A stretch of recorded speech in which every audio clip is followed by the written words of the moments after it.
Phillies have an off day today. You don't see too many off days in Clearwater, but they do have one today. And then they play tomorrow night against the Yankees. Frank Klose, 97.3 ESPN.com, is in Clearwater with the Phillies.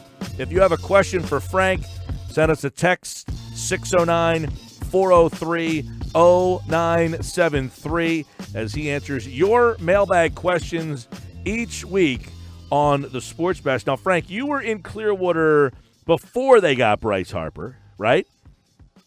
Correct. You are now there post-Bryce Harper. Do you see an influx of excitement in people? Oh, absolutely. The whole atmosphere has changed. The last time I saw it this exciting down here was back in 2011, which, of course, was the return of one Cliff Lee.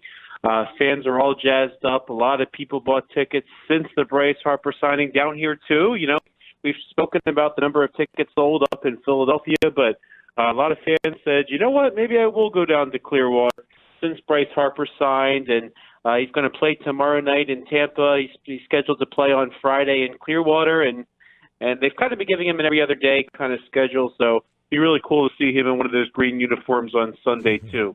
Yeah, the annual St. Paddy's Day game, as the Phillies always host that game at Spectrum Field in Clearwater. Let's get the mailbag questions open for Frank. The listeners have questions as well. Kevin wants to know who can most likely be brought back, a quality starting pitcher. Who can most likely bring back a quality starting pitcher in a package with prospects? That's a good question. If they're trying to trade somebody right now, and maybe they are, maybe they aren't, but there are some interesting names. Who do you think that Matt Klentak could make a call and say, we have this guy, we're looking for pitching? Yeah, certainly the trade of Bryce Harper changed the Phillies' outfield landscape, you know, because certainly Andrew McCutchen's not going to go anywhere. Bryce Harper's not going to go anywhere. They decide both of them, of course. So really, they've got Odubel Herrera, they've got Roman Quinn, they've got Aaron Altair, they've got Nick Williams, all in the outfield.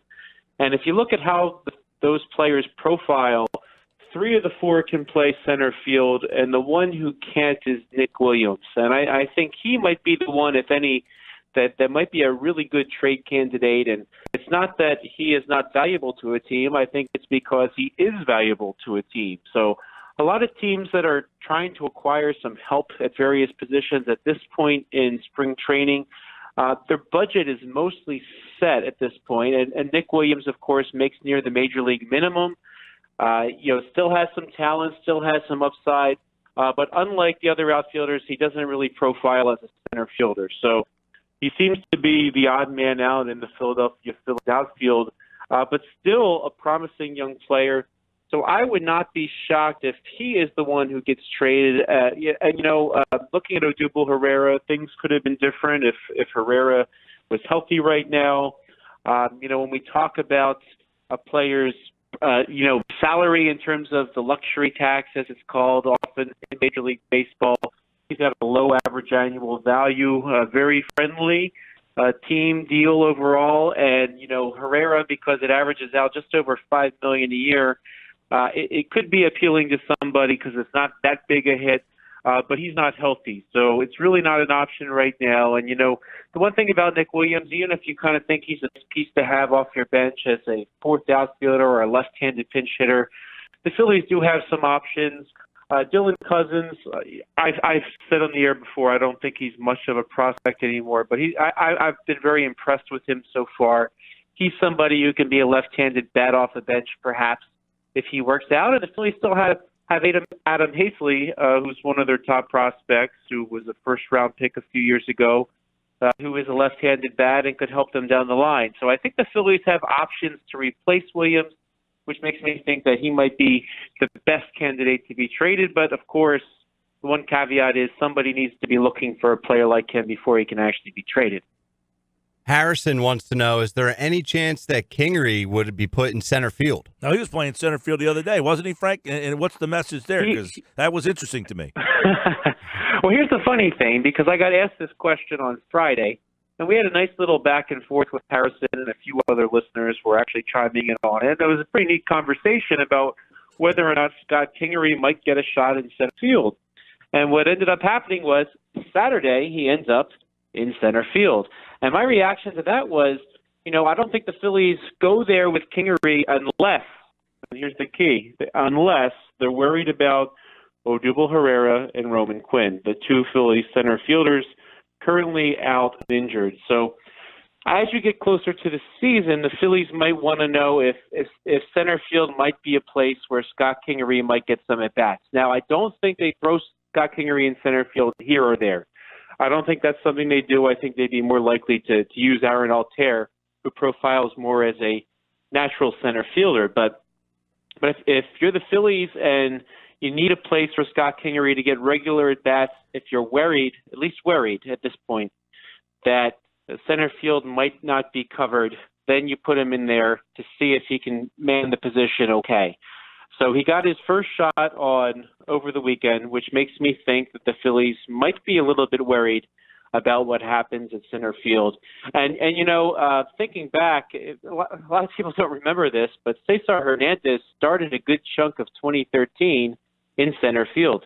When Ben Revere went down with an injury, the Phillies had Cesar Hernandez blocked by some other second base. What was his name? Anybody remember? No, but with Chase Utley at second base, Cesar Hernandez started in center field for the rest of that year, and then the position ultimately was his. I expect the same thing to happen with Scott Kingery, that he inherits second base after Cesar Hernandez's deal is up at the end of the year.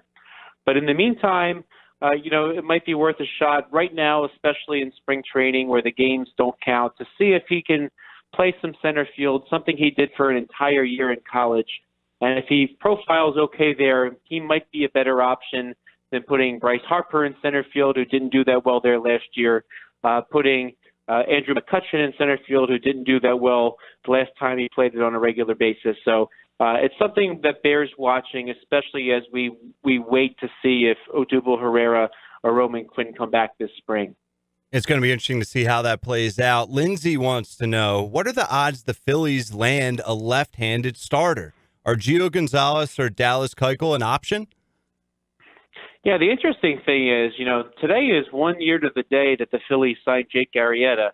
And, when that happened, that was a really, really late signing. And as we saw last year, when that happened, he wasn't even ready to start the season. So Jake Arrieta started the season on the disabled list. Gonzalez and Keuchel, they may not get to start the season on a major league roster, even if somebody signed them today. And,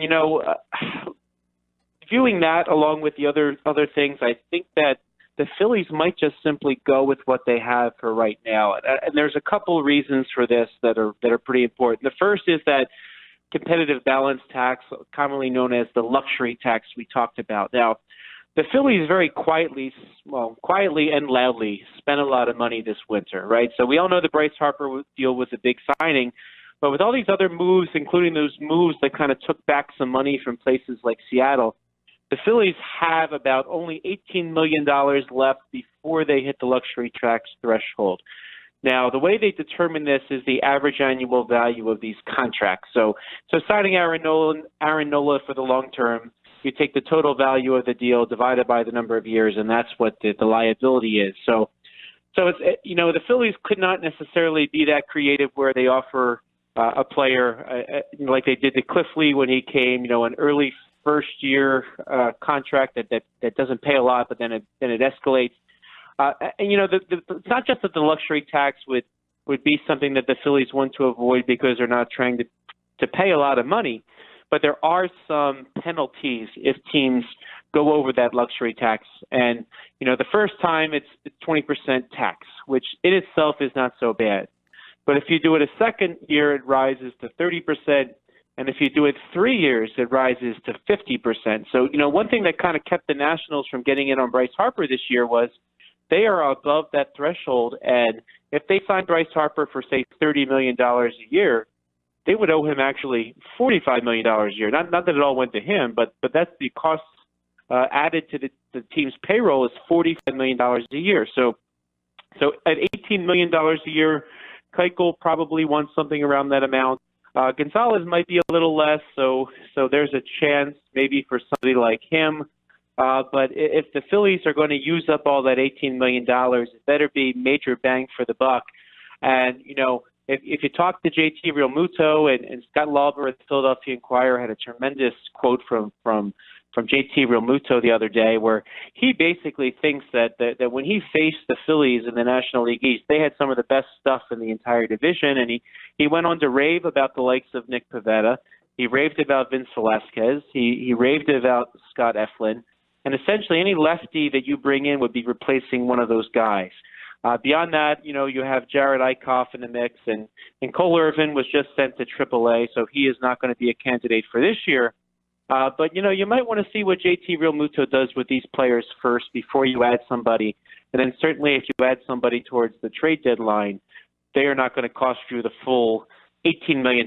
So if you trade for an $18 million player at the end of July, you might only count $6 million against the competitive balance tax because there's only a third of a season left. So the Phillies might ride this out. Are they a perfect team right now as constructed? No. Are the other teams in the National League East perfect teams by any means? I would say absolutely not.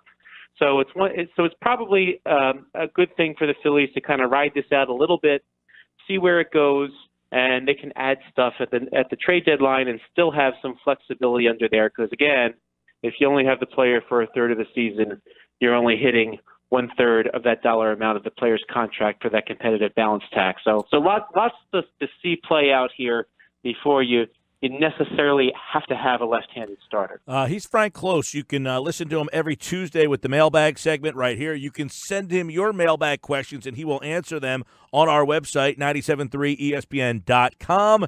We also have people who have been texting in questions, and a lot of them have to do, and I think you kind of answered it, with the starting pitching. You kind of hit on that. Another one was, I personally feel, this is from Dan in EHT, he says, I feel the Phillies are attached to Kingery.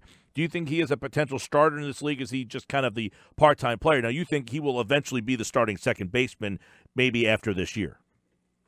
Yes. I mean, Cesar Hernandez, his salary will come off the books after this year, and keeping that bigger picture in mind with the competitive balance tax, it makes sense to turn that position over to Scott Kingery after this year. I think if there was a trade market for Hernandez, that could have been this year. I think they think very highly of Kingery. I think he was in a tough position last year being thrown in at shortstop, but I do believe that the Phillies think he is a long-term solution, and he's going to get that opportunity. All right, another mailbag session in the books. Don't forget, at Frank Klose.